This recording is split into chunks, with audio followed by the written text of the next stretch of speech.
الحمد للہ وکفى وسلام علی عباده الذین اصطفى اما بعد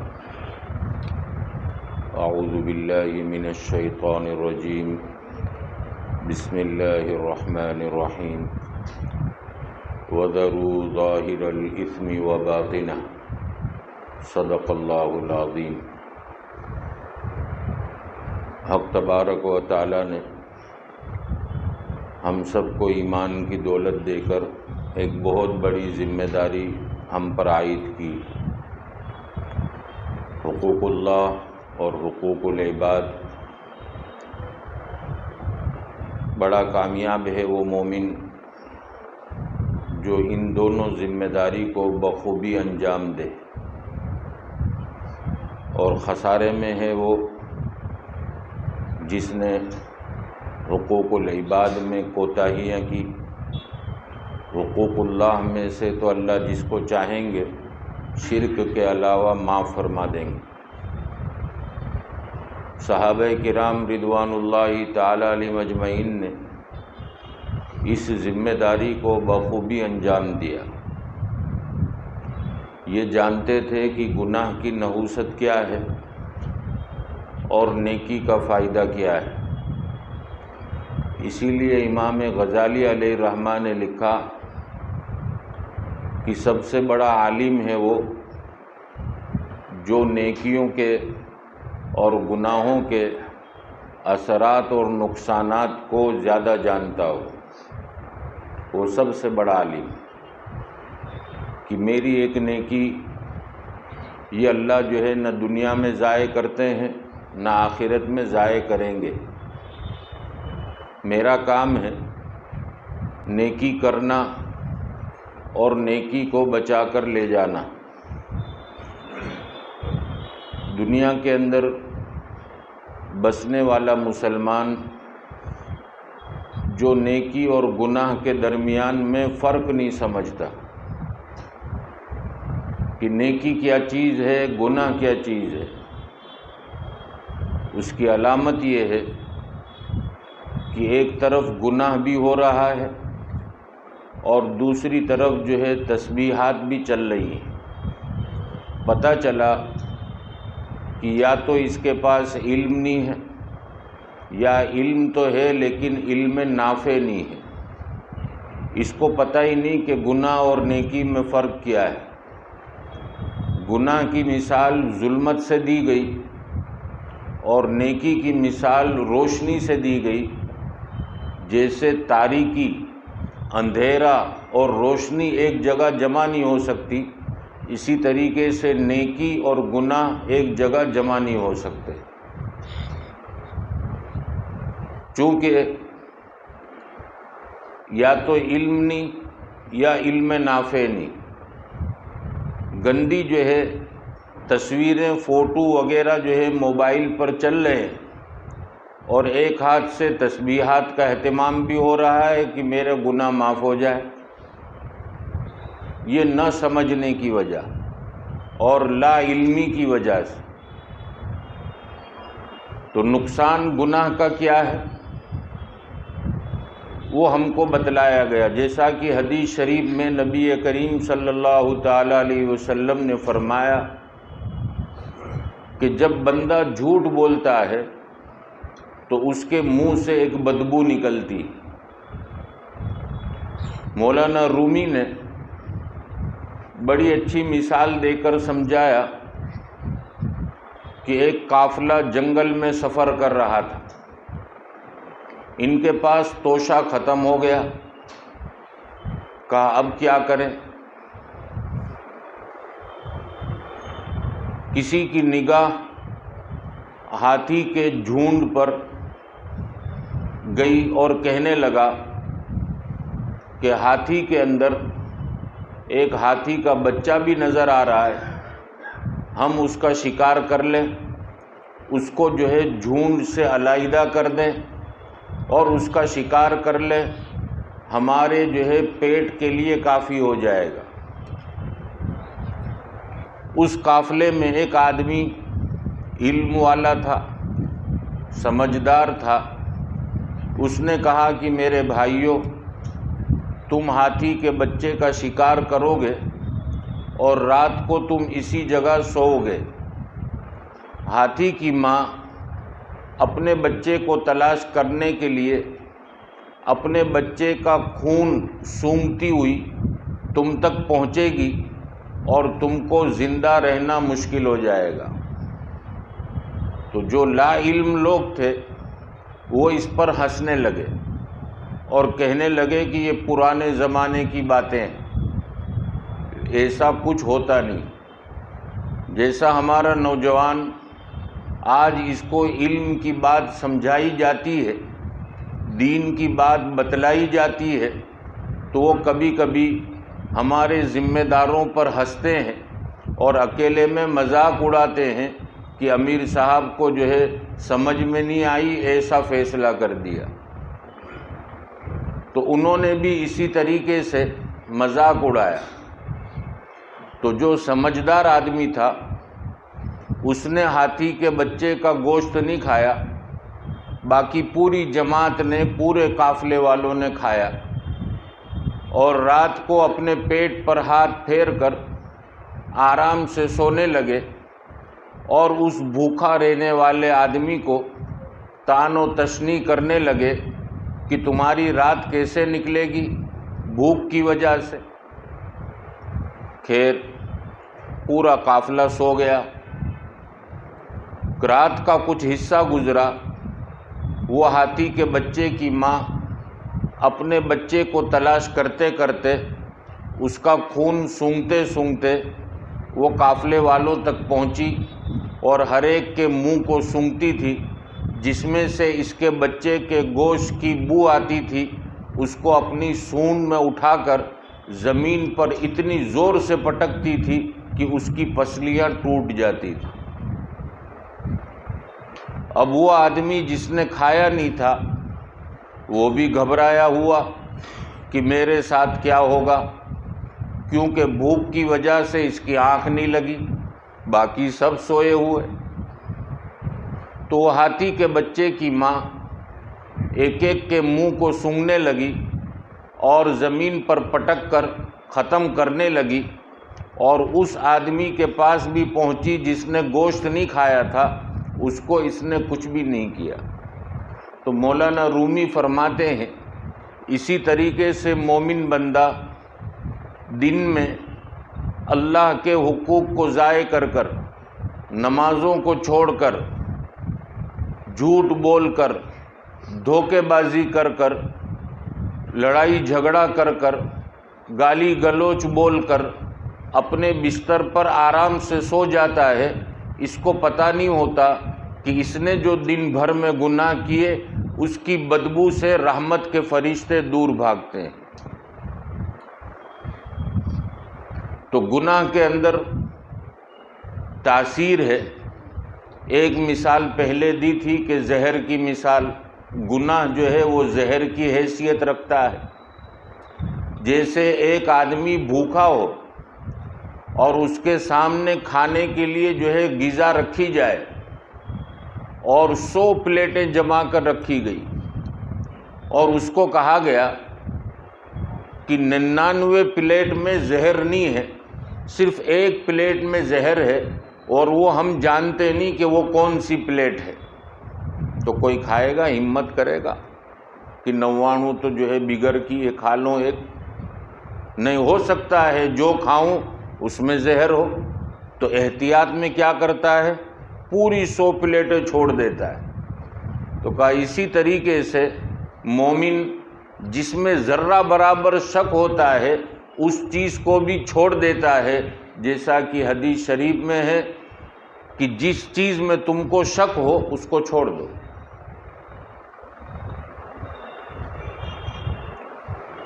جس طریقے سے زہر یہ انسان کی جان کو لے لیتا ہے، اسی طریقے سے گناہ کا زہر روحانی موت دے دیتا ہے، روح مر جاتی ہے۔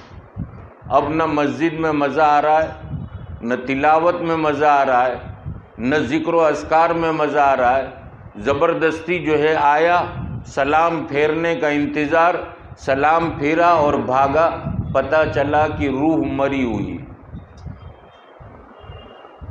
اب یہ روح کو کیسے کرنا وہ آگے انشاءاللہ کبھی آیا تو عرض کریں گے۔ تو گناہ کا ایک اثر بتلایا کہ یہ زہر ہے، دوسرا اثر یہ بتلایا کہ اس کی مثال زہریلے سانپ کی ہے۔ جیسے سانپ اگر نکل آئے تو پورا مجمع ادھر سے ادھر چتر بتر ہو جائے گا کہ جو ہے یہ تو جانور ہے، کہیں میرے پیر ویر پر ڈنک مار دے گا تو صبح میں اعلان ہوگا، انتقال پرملال ہو جائے گا۔ تو اسی لیے ہمارے جو ہے بزرگوں نے لکھا کہ یار بد مارے بد، برے دوست کی مثال زہریلے سانپ کی ہے، زہریلے سانپ کی ہے۔ جس طریقے سے سانپ کا ڈنک اس کی جان لینے کا ذریعہ بنتا ہے، اسی طریقے سے یہ برا دوست اس کی روحانی جان لینے کے در پہ ہوتا ہے۔ تو اس لیے کہا کہ برے دوستوں سے اپنے آپ کو بچائے۔ بلکہ قرآن کریم میں حق تبارک و تعالیٰ نے 19ویں پارے میں فرمایا کہ کل جو ہے جہنمیوں کو جب جہنم میں ڈالا جائے گا تو وہ جہنم میں جانے سے پہلے کہے گا یا لیتنی لم اتخذ فلانا خلیلا، اے کاش میں فلانے کو اپنا دوست نہ بناتا، اس کی دوستی مجھے گناہوں کی طرف لے گئی، اس کی دوستی کا اثر میرے اوپر آیا اور میں بھی اللہ کا نافرمان بن گیا، میرا بھی چہرہ گیروں جیسا ہو گیا، میرا چلنا اور بیٹھنا یہ گیروں جیسا ہو گیا، کاش میں اس سے دوستی نہ بناتا، لیکن اس وقت کا پچھتانا بیکار ہوگا۔ اور دوسرا جو ہے ہمارے مشائخ نے یہ لکھا کہ برا دوست جو ہے یہ شیطان سے بھی خطرناک ہے۔ کہ وہ کس طریقے سے؟ کہ شیطان تو ایک مرتبہ وسوسہ ڈال کر چھوڑ دیتا ہے، برائی کا وسوسہ ایک مرتبہ ڈالا کہ فلانے کو جو ہے مارو پیٹو، ظلم کرو، بیوی کے ساتھ ایسا سلوک کرو، ماں باپ کے ساتھ ایسا سلوک کرو، دوست اور احباب کے ساتھ ایسا سلوک کرو، علماء کے ساتھ ایسا سلوک کرو، خادموں کے ساتھ ایسا سلوک کرو، نوکروں کے ساتھ ایسا سلوک کرو۔ ایک مرتبہ وسوسہ ڈالا چلا گیا۔ اور برا دوست جو ہے وہ شیطان سے بھی خطرناک اس لیے ہے کہ شیطان تو وسوسہ ڈال کر چلا گیا، یہ تو وسوسہ بھی ڈالتا ہے اور ہاتھ پکڑ کر گناہ بھی کرواتا ہے۔ کبھی ویسو روڈ پر لے گیا، کبھی ڈومس لے گیا، کبھی کہاں لے گیا، ہاتھ پکڑ کر لے جاتا۔ تو اس لیے ہمارے اکابر فرماتے ہیں کہ اپنی دوستی اچھوں کے ساتھ رکھو، صحبت صالح ترا صالح کند، کہ اچھے کی صحبت تجھے اچھا بنائے گی اور برے کی صحبت تجھے برا بنائے گی۔ تو خیر گناہ کا یہ اثر ہے جو ظاہر ہوتا ہے، ایمان والے کے اوپر ظاہر ہونے کا طریقہ آپ کے سامنے رکھا۔ گھروں کے اندر ہماری ماں بہنیں، ہمارے بچوں کے اندر اگر نیکیوں کا شوق نہیں، آپ نے جو ہے زبردستی نماز پڑھوائی، آپ نے زبردستی تلاوت کروائی، سب زبردستی ہو رہا ہے، کیوں؟ ساتھ میں کچھ نہ کچھ گناہ ہوتا ہے جس کے زہر سے اس کی روح مر جاتی ہے۔ اور اگر بچپن ہی سے دھیان نہیں دیا تو بڑا ہونے کے بعد پھر جو ہے دل اتنا سخت ہو جاتا ہے کہ باپ اگر اپنے اس جوان بیٹے کے سامنے دھڑ دھڑ آنسوؤں سے روتا بھی ہے تو اس کے دل میں رحم نہیں آتا۔ ماں اس کے پیر پکڑ لیتی ہے پھر بھی اس کو رحم نہیں آتا، بیوی اس کے سامنے اپنی جو ہے دوپٹہ بچھا دیتی ہے کہ اللہ کے لیے معاف کر دو، اس کو رحم نہیں آتا، دل سخت ہو گیا۔ قرآن نے مثال دی اور حدیث شریف میں فرمایا کہ ایک گناہ ہوا، دل پر ایک جو ہے سیاہ نقطہ لگا، ثم قست قلوبکم من بعد ذلک فہی کالحجارہ او اشد، پتھر جیسا دل ہو گیا، گناہ کی نحوست یہ ظاہر ہو رہی ہے۔ ایک بھوکا آدمی بیٹھا ہے اور کہہ رہا ہے کہ میرے چھوٹے چھوٹے بچے ہیں، میرے بچوں کے پاس کھانے کا کچھ نہیں، میں جوان ہوں، آپ کی بات صحیح ہے، نوکری کرتا ہوں، لیکن میری بیماری کی وجہ سے یا میری بیوی 3 دن سے ہاسپٹل میں، اس کی خدمت کرنے والا کوئی نہیں تھا، اس لیے میں بھی ہاسپٹل میں تھا، میری 3 دن کی نوکری چھوٹی، جس کی وجہ سے میرے پاس اتنا پیسہ نہیں کہ میں اپنے بچوں کو پیٹ بھر کر کھلاؤں۔ تم میرے بچوں کی حالت دیکھو، ان بچوں کو جب دیکھتا ہے وہ بچے جو ہے پیر پکڑ کر روتے ہیں کہ انکل ہم کو اللہ کے واسطے ایک دودھ کا پیالہ بھی پلا دو تو چلے گا، اگر آپ آدھی روٹی کا ٹکڑا بھی دے دو گے ہم کو سہارا ہو جائے گا۔ لیکن یہ گناہ کرتے کرتے دل اتنا سخت ہو چکا کہ وہ بچے جو پیر پکڑے ہوئے ہیں زور سے لات مارتا ہے اور کہتا ہے تیرے گندے ہاتھ میرے کپڑوں پر کہاں لگاتا ہے۔ میرے دوستو، یہ گناہ کا نقصان، گھر پہنچا، باہر خود نے سب کچھ کھا لیا، بیوی بچے انتظار میں ہیں کہ ابا آئیں گے ہمارے لیے کچھ لائیں گے، یہ گھر میں پہنچا، بیوی پوچھتی ہے کہ کچھ جو ہے لائے باہر سے، تو نرمی سے بھی جواب دے سکتا تھا، لیکن غصے میں گناہ کرتے کرتے دل سیاہ ہو چکا، غصے میں کہتا ہے تیرے باپ کا وارثہ نہیں آیا کہ روز باہر سے لاؤں، خود نے کھا لیا۔ اور اگر سادگی سے سمجھا رہا ہے تو اس طرح سے سمجھائے گا کہ اپنی زندگی سیدھی سادی بناؤ، یہ کیا روز نے روز باہر کا کھانا، خود نے کھا لیا کوئی حرج نہیں۔ تو یہ جو ہے ظلم کا گناہ کہ تو نے بیوی بچوں کے حق جو تیرے اوپر رکھے تھے تو نے کیا ادا کیے۔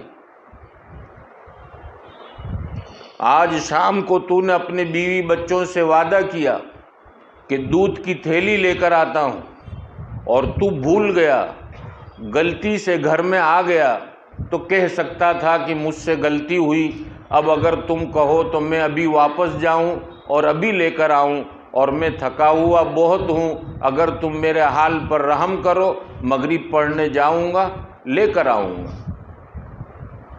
تو اس کے بجائے کہتا ہے تمہارے باپ کا میں نوکر نہیں ہوں۔ تو اللہ نے ان کے حق ہمارے اوپر واجب کر رکھے ہیں، اسی لیے فقہا نے ایک مسئلہ لکھا کہ اگر بیوی کروڑ پتی اور شوہر روڈ پتی، شوہر کنگال ہے کچھ نہیں، تو بھی بیوی کا خرچہ شوہر پر واجب ہے، کنگال ہے تو بھی واجب ہے۔ تو میرے دوستو، جب حقوق کی بات آئے گی انشاءاللہ جو ہے عرض کیا جائے گا،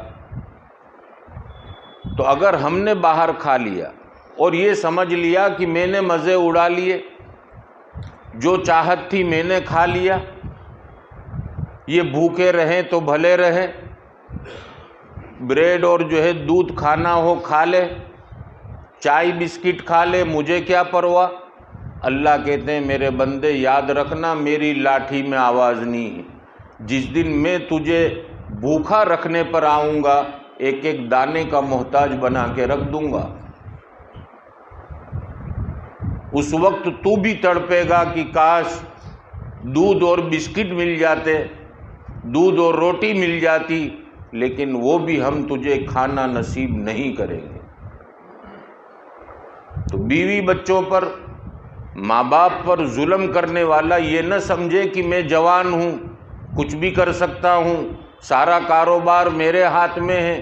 نبی کریم صلی اللہ تعالی علیہ وسلم نے فرمایا، تم کو جو روزی دی جاتی ہے تمہارے کمزوروں کے صدقے طفیل اور تمہارے بوڑھے ماں باپ کے صدقے طفیل، یہ تم کو روزی دی جاتی ہے۔ جب تم صبح نکلتے ہو تو تمہاری ماں بستر میں سوئے سوئے ہاتھ اٹھاتی ہے، اے اللہ میرا بیٹا دکان پر جا رہا ہے، اس کے کاروبار میں برکت دینا۔ اے اللہ یہ گزشتہ کل بھی آیا تھا، بہت چھوٹا منہ لے کر آیا تھا، قرضے والے اس کو پریشان کرتے تھے، اے اللہ میرے لال کی لاج رکھنا، آج اس کو اتنی روزی دے دینا کہ پورا رمضان کا مہینہ خیریت سے نکل جائے۔ وہ ماں وہاں لیٹے لیٹے دعائیں کر رہی ہے، اس لیے یہاں تیری دکان چل رہی ہے، تو یہ مت سمجھ کہ میں اپنی عقل اور ہوشیاری سے چلا رہا ہوں۔ تو جوان کی جوانی یہ اللہ کی طرف سے ملی ہے اور سنبھالنا بھی اسی کو ہے۔ حکماء نے لکھا ہے کہ 18 سال کی عمر سے لے کر 22 سال، یہ 6 سال بڑے خطرناک ہوتے ہیں۔ اس میں جو ہے آدمی کا ٹن جو لگ گیا، منہ ہو گیا، پھر اس کے لیے پلٹنا بڑا مشکل۔ تو اسی لیے یہ 18 سے 22 سال کی عمر میں نوجوانوں کو طرح طرح کا شوق، کبھی ماں کا سامنا، کبھی باپ کا سامنا، کبھی جو ہے حرام کمائی کی طرف آگے بڑھنا، کبھی بری عادتوں کی طرف آگے بڑھنا، یہ 6 سال جو ہے بڑے خطرناک ہوتے ہیں۔ جس نے ان 6 سالوں میں اپنے آپ کو سنبھال لیا، پھر انشاءاللہ اس کے لیے کوئی حرج نہیں۔ اسی لیے علماء کرام نے بھی جو بچے مولوی بنتے ہیں وہ بیچارے جو ہے فارسی سے محنت کرتے کرتے عربی 5 تک پہنچے، اور عربی 5 میں آئے تو اب شیطان جو ہے پوری طاقت لگاتا ہے، نفس جو ہے پوری طاقت لگاتا ہے کہ یہ کہیں مولوی نہ بن جائے۔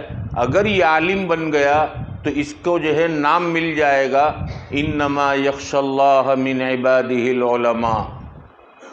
اللہ سے ڈرنے والی اگر کوئی جماعت ہے تو وہ علماء کی ہے۔ علماء انبیاء کے وارث ہیں، یہ سب جو ہے خطاب اس کو مل نہ جائے، اس لیے پوری ایڑی چوٹی کا زور لگاتا ہے۔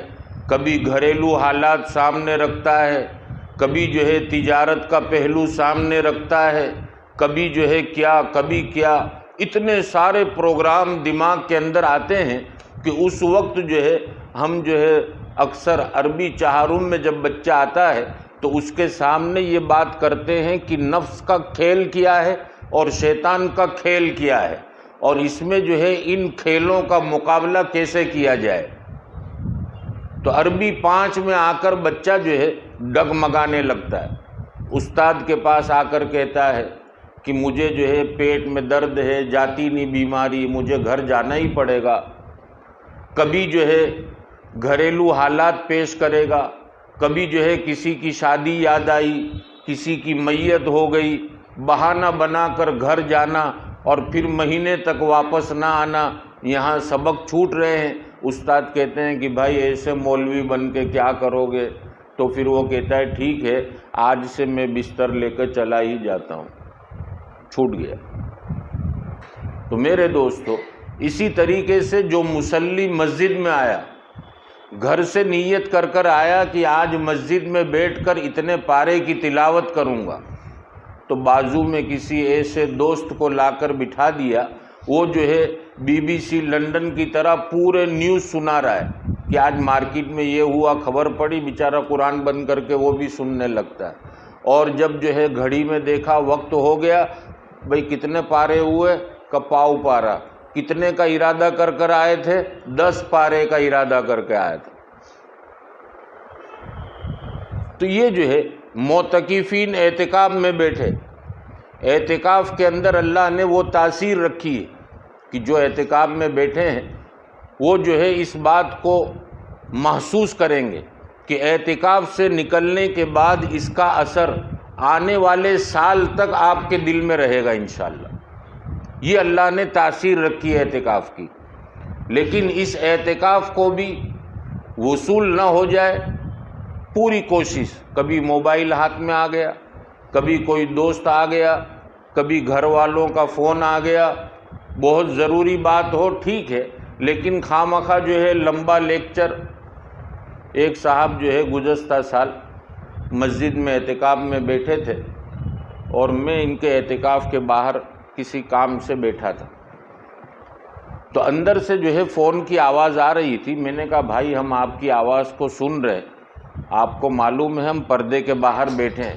کہ کچھ بھی نہیں مولانا، کوئی ٹینشن نہیں، کوئی ایسی پرائیویٹ بات نہیں ہے۔ تو ٹھیک ہے، اجازت مل گئی۔ تو وہ بات کے دوران اپنی بیوی کو یوں پوچھ رہا تھا کہ تو نے کنگھی کی کہ نہیں کی؟ یہ کوئی بات ہے؟ تو آخر میں جب ان کا فون ختم ہوا، میں نے کہا یہ لایانی باتیں ہیں، آپ کی اجازت تھی، میں آپ کی بات کچھ سنی، اس میں یہ جملہ میں نے سنا تو کہ مولانا ذرا لاڑ کرتا ہوں، جب موقع ہوتا ہے گھر میں وہاں لاڑ نہیں کرتا، وہاں تھپڑ مارتا ہے، اور یہاں بیٹھے بیٹھے لاڑ کر رہا ہے۔ تو یہ اعتکاف میں آنے والا سب سے کٹ کر آیا ہے، بیوی سے کٹا، بچوں سے کٹا، تجارت سے کٹا، ملازمت سے کٹا، رشتہ داروں سے کٹا، سب سے کٹا آ گیا۔ موبائل سوئچ آف کر کے رکھ دے، گھر والوں کے ساتھ ایک وقت متعین کر لیا، اتنے بجے میں آپ کو فون کروں گا، ضروری جو بات ہو کہہ دینا، اور میری جو ضروری بات ہوگی آپ کو کہہ دوں گا، بات ختم۔ تو اس کا فائدہ ملے گا، اور دیکھیں گے کہ آنے والے سال تک یہ اعتکاف کا اثر رہتا ہے۔ یہ بزرگوں کا تجربہ ہے، میرا نہیں۔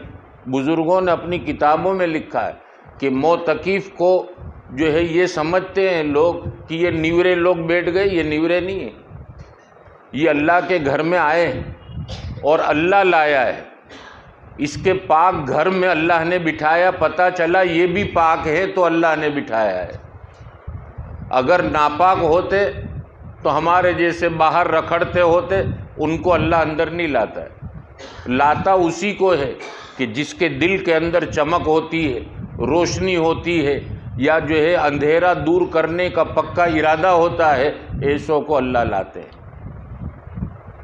تو اعتکاف کے اندر بھی یہ نفس جو ہے ابھی کچھ نہیں کرے گا، 21، 22، 23، 24، 25، 26 تک پہنچے، اوپر ہو گیا، اب 3-4 دن باقی ہے۔ اب معمولی بات میں جھگڑے کروا ڈالے گا آپس میں کہ اعتکاف کی خیر اور برکت ختم ہو جائے۔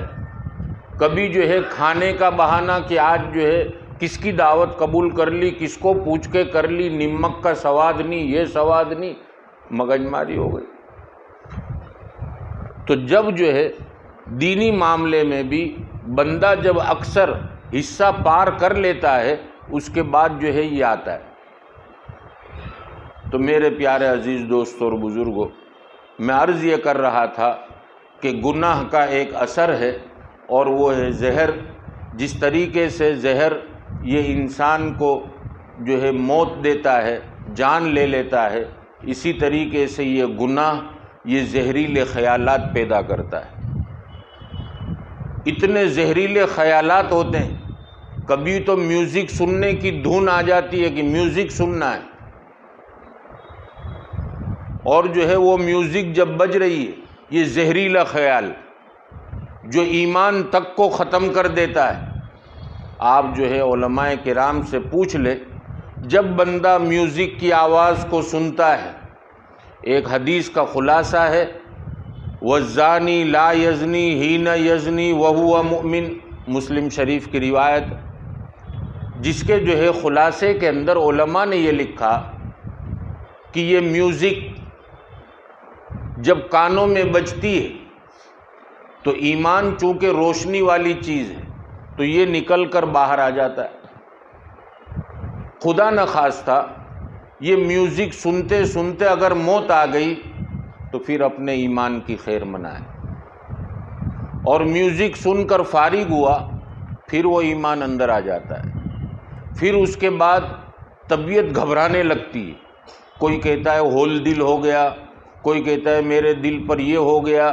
یہ جو ہے اکثر و بیشتر گناہ کی زہریلے اثرات کی وجہ سے ہوتا ہے، جس کو جو ہے آج ڈپریشن کا نام دیا۔ ایک ڈاکٹر کے ساتھ میں نے اس سلسلے میں گفتگو کی کہ ڈپریشن جو ہے کتنا کیا ہے اور کیسا ہے اور کتنا ہے، تو اس نے کہا کہ صورت کے اندر ہر 100 آدمی میں 95 آدمی ڈپریشن کی دوا لے رہے۔ یہ سب گھبراہٹ ہمارے اندر کیوں آئی ہے؟ ہمارے خیال کہیں زہریلے تو نہیں ہو گئے؟ ہماری سوچ جو ہے ناپاک ہو گئی کہ نامحرم پر پڑی اور جو ہے غلط خیالات شروع ہو گئے؟ تو یہ ناپاک سوچ جو ہے یہ دماغ کے اوپر ایک مار مارتی ہے، جس کو ان کی زبان میں ڈپریشن کہا جاتا ہے۔ بڑا عقل مند ہے وہ آدمی جو ان علامتوں کو دیکھ کر اپنے آپ کو سنبھال لے۔ اب اس میں حقیقی ڈپریشن بھی ہوتا ہے، اس لیے کسی کو ڈپریشن میں دیکھ کر فتویٰ مت دینا کہ روح مر گئی ہے، تو کوئی حقیقی بیمار بھی ہوتا ہے۔ یہ تو اکثر و بیشتر میں نے جو جملہ کہا زیادہ تر ایسا نظر آ رہا ہے۔ تو یہ زہریلے خیالات اور یہ زہریلی سوچ ہمارے نوجوانوں کی کشتی کو ڈبانے کے لیے پوری طاقت لگائے ہوئے ہے کہ ابھی یہ نسل اگر سو گئی تو آنے والی نسلوں کو سلانا ہمارے لیے آسان ہو جائے گا۔ ان کو میوزک کی دھن پر اتنا نچاؤ کہ ان کے آنے والی نسلوں کو یہ خود نچائے، ہم کو ضرورت نہ پڑے۔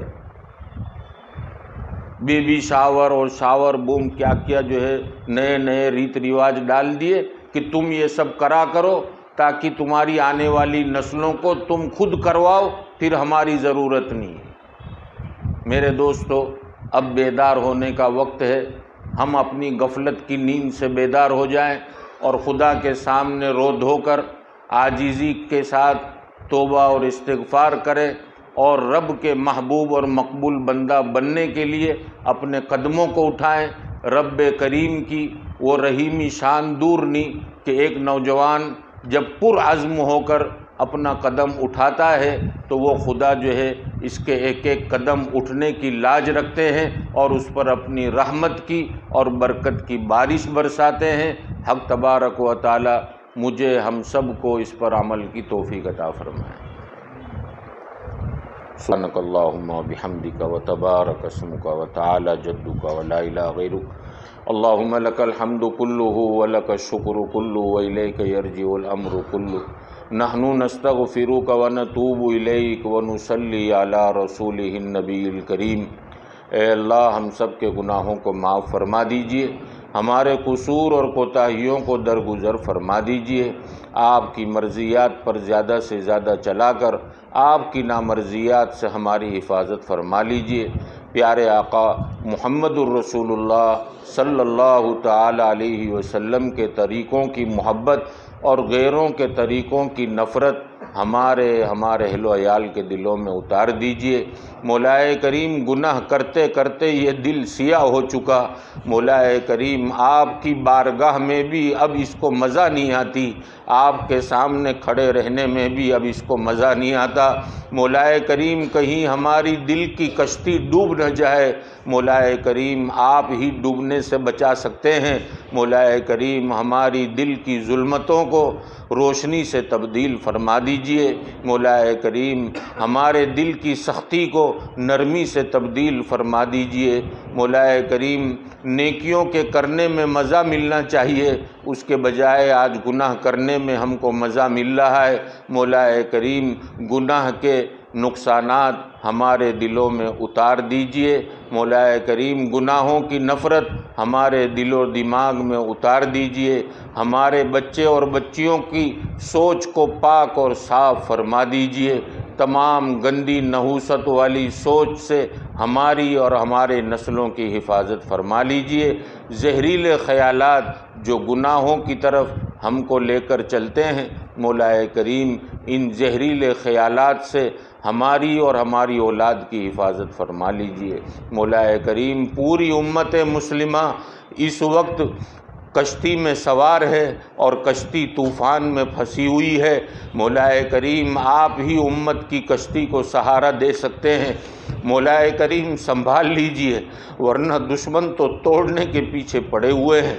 مولا کریم امت کی کشتی کو سہارا دے دیجئے، امت کی کشتی کو منزل مقصود تک پہنچا دیجئے۔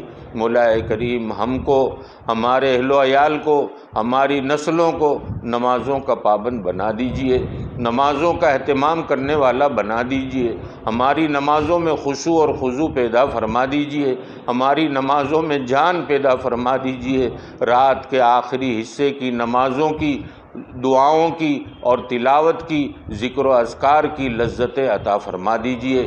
مولا کریم علماء حقہ کی قدردانی نصیب فرما دیجئے، ہمارے مشائخ، ہمارے مربی جو ہمارے لیے ہر وقت کوششیں کرتے ہیں، دعائیں کرتے ہیں، ہمارے پیچھے محنتیں کرتے ہیں، مولا کریم سب کی عمروں میں برکت عطا فرما کر ان کا سایہ ہم پر تا دیر قائم فرما دیجئے، ان کی باتوں پر عمل کرنے والا بنا دیجئے، ان کے فیوض اور برکات سے ہمیں کبھی محروم نہ فرمائیے، ان کی دعاؤں میں، ان کی خصوصی توجہ میں ہماری اہل و عیال کا حصہ نصیب فرما دیجئے۔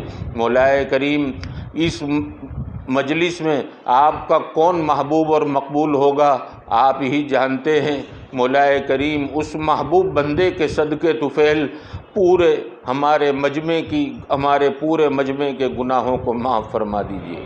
مولا کریم اس محبوب اور مقبول بندے کے صدقے طفیل ہم سب کی پریشانیوں کو دور فرما دیجئے۔ مولا کریم ہماری مغفرت کا فیصلہ فرما دیجئے۔ مولا کریم دنیا کی تکلیفیں تو ایک دن ختم ہو جائے گی، آخرت تو ہمیشہ رہنے والی ہے۔ مولا کریم وہاں کی تکلیفیں ہم نہیں برداشت کر سکتے۔ مولا کریم ہم سب کا اس آخری عشرے میں پورے مجمع کے لیے بغیر حساب کتاب کے مغفرت کا فیصلہ فرما دیجئے۔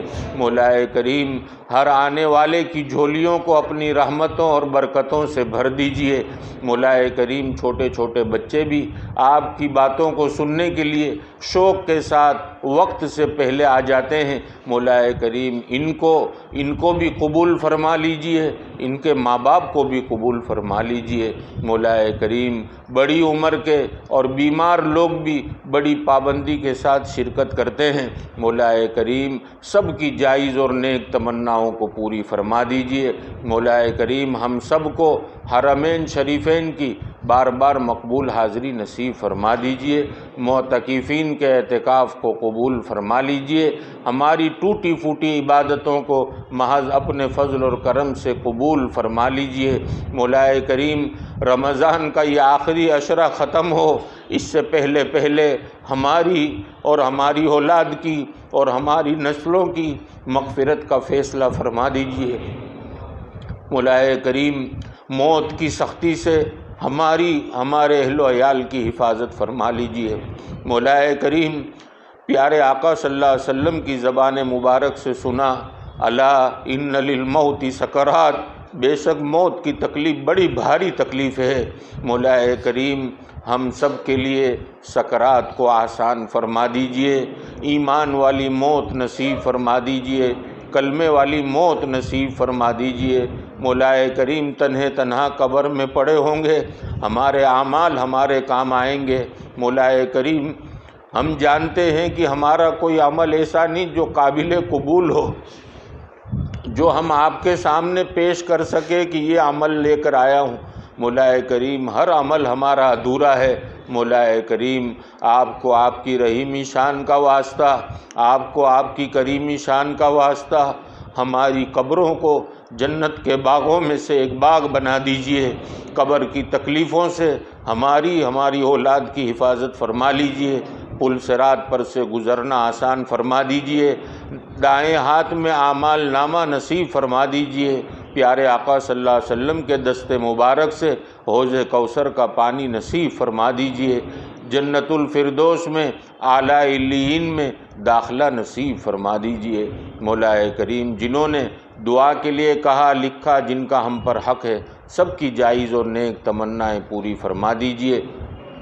مولا کریم آپ کے جتنے بندے اس مجلس میں ہمارے ساتھ شریک ہیں، جو بندیاں شریک ہیں، سب کی جائز اور نیک تمنائیں پوری فرما دیجئے۔